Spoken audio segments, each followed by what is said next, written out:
Hello. Hello, can you hear me? Yes, I can. All right. So you're ready for your presentation, huh? Yeah, well, I suppose, am I live right now already? You are live, sir. So I really appreciate your topic here. I think your topic is very timely, actually. Thank you very Certainly much. because, yeah, great deal of anxiety, certainly around in this pandemic, because people see that jobs that used to, that were here certainly pre-pandemic.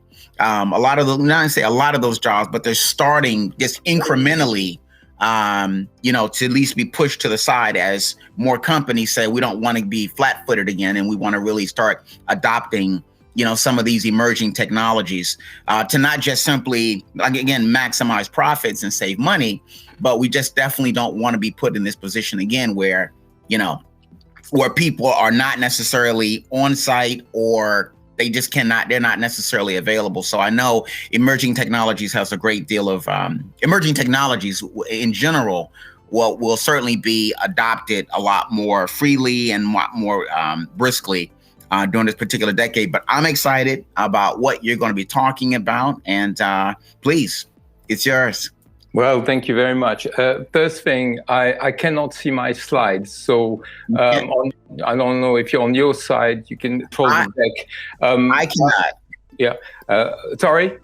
No, I can't. But I tell you what, if you want, and you can't necessarily see your slides and you can talk, then at some point at the very end, I can ask you some questions and maybe just add a little bit.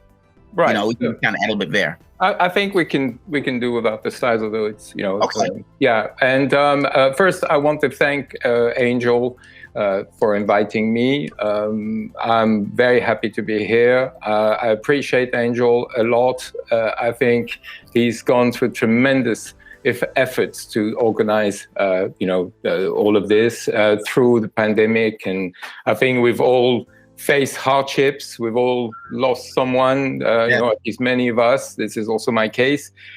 So doing this right now, just as things, gradually go back to normal is really wonderful. The topic is, the general topic is of extreme interest, as you just mentioned. And yes, it will be transformative in the future. So who am I? I'm Christian de Vartavan. I'm the CEO of Projectis, a company dealing with new technologies, in particular blockchain and AI, and specializing on a number of topics, including the philosophies which can guide their development and adoption.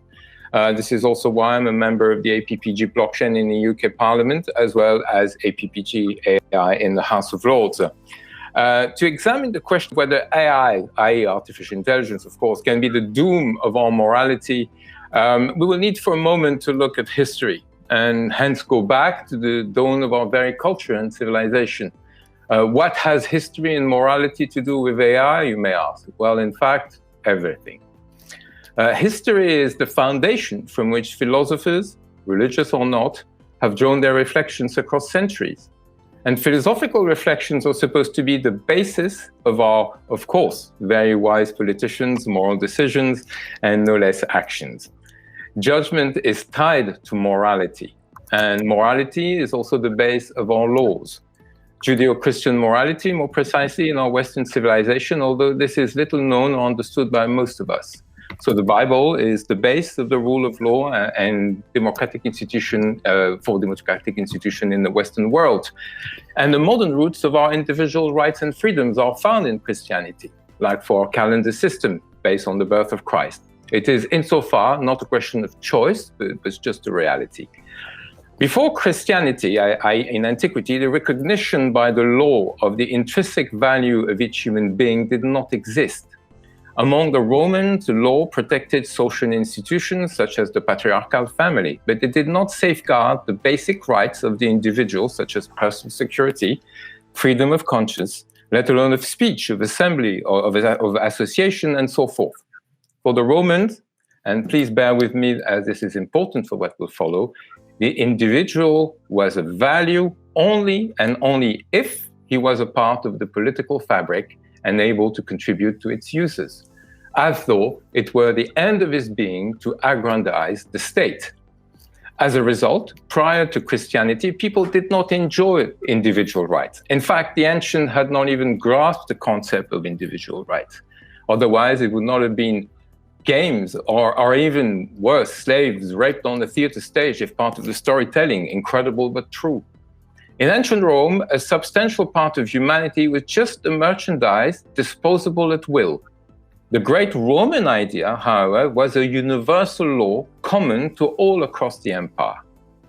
In AD 390, a story which is now largely forgotten, the Christian bishop Ambrose barred the Roman Emperor Theodosius to enter Milan's cathedral. As seen on one of the slides I had, a painting by Van Dyck. He instead forced him to repent from killing 7,000 people, for having killed 7,000 people.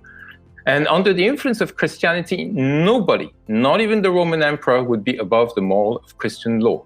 And in the 13th century, so almost a millennium later, Franciscan nominalists were the first to elaborate legal theories of God-given rights as individual rights derived from a natural order sustained by God's immutable laws of right reason. For medieval thinkers, not even the king himself could violate certain rights of the subject because the idea of law was attached to the Bible-based concept of Christian justice. In fact, in declaring the equality of all human souls in the sight of God, Christianity compelled the kings of England to recognize the supremacy of the divine law over their arbitrary will, just as St. Ambrose imposed on Theodosius. In the 6th century, the Anglo-Saxon king Ethelbert converted to Christianity. St. Augustine, undoubtedly one of the greatest theologians and philosophers of all time, persuaded him to make this conversion. King Ethelbert then codified English law, seeking to protect the Christian faith, and to achieve this, drew upon clerics who were the leading legal experts of his time. The primary goal was to enshrine, today we might say code, biblical principle into the written law, and this became the basis of modern constitutionalism. With their conversion to Christianity, the kings of England would no longer possess an arbitrary power over the life and property of individuals, changing the basic laws of the kingdom at will. The absolutist monarchy inherited from Roman law was thereby counteracted and transformed into a monarchy explicitly under the law. As a result, the Christian religion worked as a civilizing force and a stranger to despotism. In fact, the Christian faith provided to the people of England a status libertatis, state of liberty, which rested on the Christian presumption that God's law always works for the good of society, a very important notion. During the following 2 millennia, Christian morality would rule the West and evolve not only in various laws, many of which subsist to this day, but also in many philosophical principles, and particularly during the century of enlightenment, which till today governs our society, including our justice system through parliament. This again for the good of society, and with a fundamental rejection of despotism and intolerance, however they manifest. So this raises, for a start, not only the question of whether AI will work for the good of society, but under which morality should it function? Or will there be none? Will AI, as coded by developers, be free of such secular moral influence, functioning under its principle, born of the analysis of gigantic sums of past and projected data? Or will the morality of developers be reflected somehow in the mind of the AI algorithm elaborated? Excuse me. If so, what sort of morality? Elaborated from which wisdom? Christian-based or not? Or which philosophy? One may at this point ask whether this is important and whether AI needs any morality. Fundamentally, AI is there to analyze data and provide us with choices. Well, choices, precisely. Morality is about choice. In fact, it is defined as beliefs pertaining to differences between right and wrong or good and bad behavior. Hence, on what basis is AI to decide for us what is right? On what basis will it make its proposal? For example, for the best educational material for our children. Will it purely rely on data analysis? How? So a further question emerges, namely, if one does not wish to see AI completely devoid of moral principle, will AI algorithm encompass any such principles? Developers may at that point argue that coding moral values into AI algorithm is beyond their capacity or even responsibility. Well, aside from the fact we have a case when of a notorious character already trying to create a brand new religion out of an AI algorithm, supposedly working on its own for the good of humanity, and of course also showing that following such paths is possible, we have a grave responsibility when it comes to AI. It is, I believe, our responsibility, if not to inject morality into future decisional AIs, to at least make sure that it is not devoid of it. Or to put it differently, that it reflects somehow the secular values of our society. In other words, the blueprint of any AI's mind path, i.e. its moral or philosophical basis, should, when it touches society, be made explicit and even public. This, together with the name of its creators. Society must clearly know who is behind each and any created artificial intelligence. Or are we to allow powerful algorithm, perhaps created by radical or extremist thinkers, or simply irresponsible and or philosophically immature coders to govern our society and lead the education of our children in one direction or another? A society's path is equally made of choices. Perhaps, and to be, so to speak, the devil's advocate, I can ask whether society should decide to reject or buy millennia-old morality and philosophy to replace it with some ruling AI algorithm of some sort. This at least would be a conscious choice, not one insidiously injected in our lives and guiding our society on two paths which are not commonly or consensually agreed. At the start of this presentation, I asserted that judgment is tied to morality, and morality is also at the basis of our laws. Democracy must agree through consensus on what basis this future AI world should be governed. Democracy implies a consultation of those who are in charge of the governmental machine with those who are not. In other words, most of us. It is our duty to reflect collectively on how AI should be built and used, and to express it clearly and openly, as our very future depends on it. The use of AI or blockchain, as the two are increasingly combined and overlapping, is of too vital importance to be imposed senselessly. Not an outright governmental decisions such as we are witnessing in China. China's history, and particularly philosophical path, is very different from ours. The Cultural Revolution has thrown families against each other, leaving millions of dead and created an atmosphere of mistrust in Chinese society, as reported, for example, by Zhang Lifan of the Chinese Academy of Sciences in 2018. So one of the stated official purpose of the new social credit system, currently developed by the Chinese government, is to help Chinese people trust each other again. Stated and from the state, as it is a top-level, fast-track design coordinated by the Politburo of the Communist Party of China, in charge of comprehensively deepening reforms.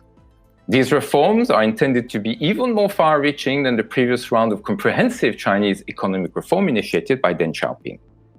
As was pointed out, however, if the social credit system is implemented as envisioned, it will constitute a new way to controlling both the behavior of individuals and of businesses. The system has now been implemented in pilot areas of China, if not most of China, and users with good score are offered advantages such as easier access to credit loans, discounts for cars and bike sharing services, fast-track application or free health checkups, and even preferential treatment at state hospital. So far, so good. The problem is that as early as March 2018, Reuters reported imposed restriction on citizens and businesses with low social credit ratings and thus low trustworthiness. As a result, by May 2018, several million flight and high-speed train trips had been denied to people who had been blacklisted on the governmental system. Some blacklisted for not using a street pedestrian crossing and being spotted by face recognition cameras. AI, we see it now with the Chinese model, has the unequivocal capacity to change the ways a society functions. Revolutionize may be a better word. The question is to which extent we accept these ways, in whole, in part, or not. Will we one day be asked to be watched all the way to our homes, for example, on the basis of potential domestic abuse? To which extent are we to allow the state to supervise us? Is the country going to become a gigantic school ground supervised by well-intentioned headmasters. Not so long ago, headmasters, before or after Canning, claimed that the ways of England were the ways of the world. And now we realize that many of these ways, starting with racial and gender discrimination, were not, to put it mildly, the best ways possible. We have hence changed our values, hence our morality, and adapted our laws accordingly. Where the application of the law is concerned, blockchain is now a Chinese state program with the direct support of President Xi Jinping. This also concerns the judiciary. Algorithm, i.e. robots, now issue judicial condemnations to humans. Efficiency is officially prevailing over accuracy. So global administration prevails over justice, and of course society over the individual, as once upon a time for the Romans, with the result that it is openly accepted that the percentage of innocent people will be wrongly condemned. It is said that in the case of one believing to have been wrongly condemned, appeal will be possible. But how many will have the courage to do so? No doubt a tiny minority. And this seems to me to be some sort of legalization of a defective justice. I wrote an article about the dangers of AI and being judged by robots. China has now openly just implemented it. So the additional question is, do we want to be judged by robots? In the US, MIT has initially been very quick to rule that AI would be more infallible than humans for judgment and started to develop algorithms for the judicial. As a judge of this country told me, a lifetime of human experience is sometimes not enough to rule on some cases. Moreover, the Law Society has pointed out 2 years ago that complex AI algorithm now used by UK police to recognize faces in the crowd, UK police, which, by the way, I advise where blockchain is concerned, are based on previously gathered data sets which are as prejudiced as society can be. Sometimes even with clear racist or gender biases, which could be discriminatory. MIT, possibly under external pressure, now asked people to participate in making an algorithm less racially biased. Just before the 2020 lockdown started, we learned that our police was testing face recognition algorithm over North London crowds to find local criminals. Dame Cressida, stating a few days ago, privacy concerns feel much more smaller than worrying about a knife through the chest, raising the question of whether we should give up our public privacy in the name of safety. Street facial recognition factually deprives us of public privacy, whether or not it can be indeed effective in a knife-ridden London area to find their carriers. The question is, has this historically unprecedented initiative, which touches our everyday lives and public places, been debated in Parliament? At the time, it was not, as a number of MPs, peers and ministers, not least associations, pointed out. In fact, during a meeting, Sir Steve House, Deputy Commissioner of the Met, said that we don't want to feed the beast, i.e. AI, without Parliament first saying okay. So the question is, will the ways of AI, perhaps British AI, be the new ways of our world? And who decides what the ways of AI should be? Well, if we don't express our views as often, it will be decided for us, made legal, and then we will have to abide, like it or not. As to government, they range in style from simply regulatory to outright dictatorial, as infantilizing their population by removing its dignity, because removing the state of adulthood and freedom we usually acquired from 18 onwards. This because since before Roman time, we have created a world where above each nation, and hence each of us, is the law, with Her Majesty as an exception. And in the end, the degree to which we're forced to obey the law is the very measure of the extent of our freedom. Factually, each time we take away part of our privacy, we remove a section of our freedom. So the end question is not only whether AI will end our Western morality, but to which extent we allow it to infringe on our liberty with a new set of values and ways which human history has never known in over 2 millennia of religious and philosophical reflection and experimentation. To which extent the state can be present in our lives. Some AI ways now created with the intent of regulation, and as we know it in China, even social castigation and exclusion, all the way to private pleasures. So is this to be allowed or even right? At that point, we're here in data governance and population manipulation rather than that which every government should be primarily concerned for, the happiness and welfare of the nation. So will AI make us truly happy by giving us more freedom, or will AI be a substitute for a new paternalistic and feared Old Testament type of God we took a long time to rid ourselves of, and perhaps for many of us, not entirely? Perhaps gods, plural. There can be many algorithms making us fall in some sort of neo-paganistic AI pantheon functioning under a completely new set of moralities, created by unchecked male only, white only, beer drinking only, football only developers. Or the reverse, precisely under governmental and law enforcing agencies like the police, unchecked by the people or our parliamentary democracy. The latter has for the last 300 years or so in this country not been acceptable. Concerning ways of dealing with the advances of AI, I listened yesterday during COGEX 2021 to what the Executive Vice President of the European Commission, Margaret Vestager, answered to Baroness Martha Lane Fox concerning precisely this topic. I could not agree more to the following 4 points she made. We need democratic standards to underpin the basis of technology. Act on a matter of principles of what defines a democratic society. Technology should not scare, but be made legitimate. We should take action so that our societies take the right direction. And to do this, an awareness should be made of the digital and, of course, of the powers of AI. In fact, since a few weeks, the European Union, through a first regulatory framework, has decided to ban the use of face recognition in public spaces.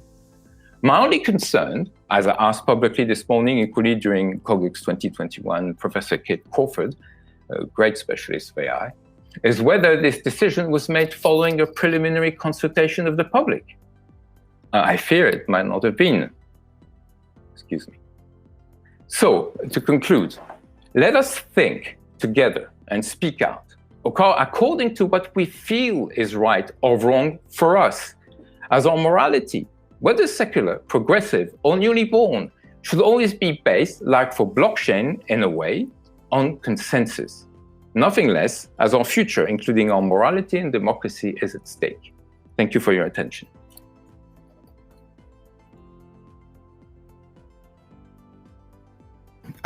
First of all, I love what you talked about. It kind of reminded me of there's a really good book when you were talking about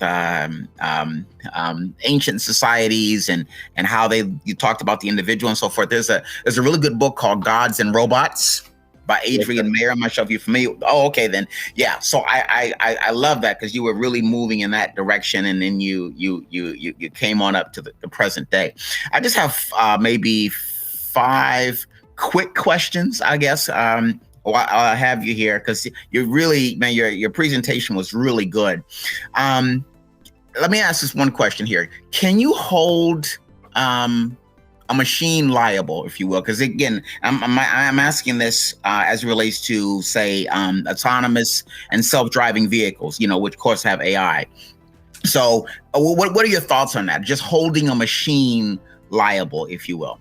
Well, thank you for that question, which is a truly very interesting one. And in fact, one I rose in Parliament when Christina Blacklaw's, following Christina Blacklaw's, who at the time was the president of the Law Society, was, after she just gave a speech.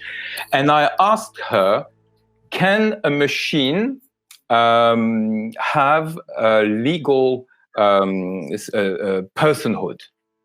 That is, can a machine be legally considered as a moral person? Right. And she was she was taken aback for a second by the question, of course, and I warned her it would be. And then she said, yes, a machine can be. And in fact, in Switzerland, the law has already been passed. A machine can be considered as a legal moral person, exactly like a company.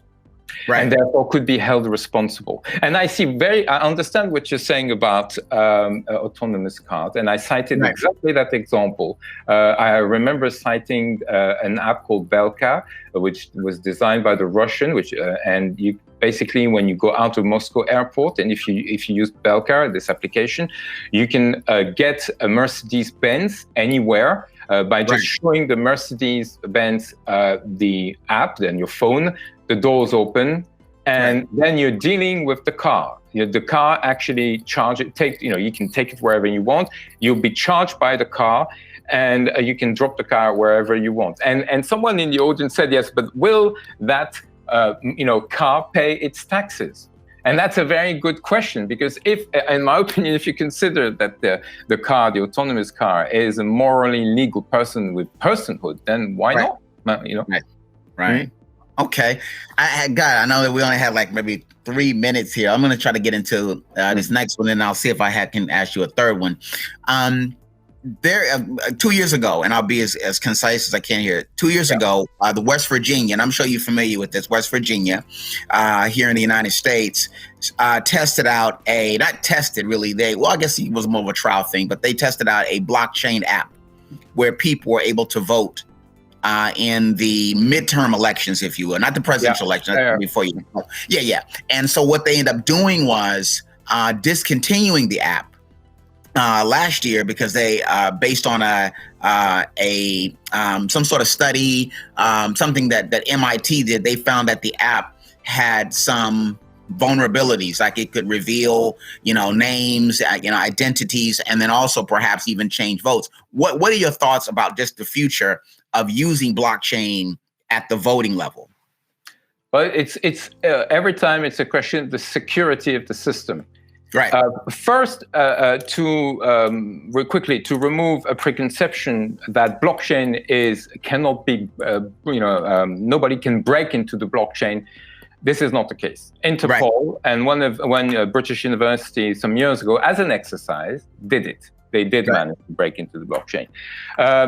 Second, it's a question of, as I said, the security of the network and whether the blockchain is permission or not permission and how strong it is. But to complement what I just said about the fact you can break into the blockchain, someone just pointed out to me like 2 days ago that, and that's because of you've heard about the Europol, arrest across the world of many criminals. There was a fake app, and they passed it to criminal organizations and so on. So people think that if you have bitcoins, you cannot be traced. In fact, you can. Right. You can. Yes. And so I understand what happened in West Virginia, but on the other hand, I think there is a great future for online vote and securitization of votes. It's just a question of testing the system and making sure that fraud is not really easy, not impossible. We know the word impossible in the cyber world, and cybersecurity is a very dangerous one. Okay, and real quick, who do you think is responsible for AI ethics? Should it be governments or should it be private business? I think we are responsible. Okay. I only ask that because I know that different individuals want governments to craft the laws, if you will, and then maybe private industry will respond. But you're saying that it should be a concerted effort. Absolutely, and I feel in this country, for example, that this sort of AI algorithm and whatever values are attached to it are about to be taken over by the UK government, as opposed to be a parliamentary consultation, which would follow a public consultation. And we have to be very careful not to sleepwalk in some sort of dictatorial or absolute sort of regime. I don't want to use words which are too strong, but the fact is, freedom and democracy is something that requires constant vigilance. I'll put it this way. Okay. All right.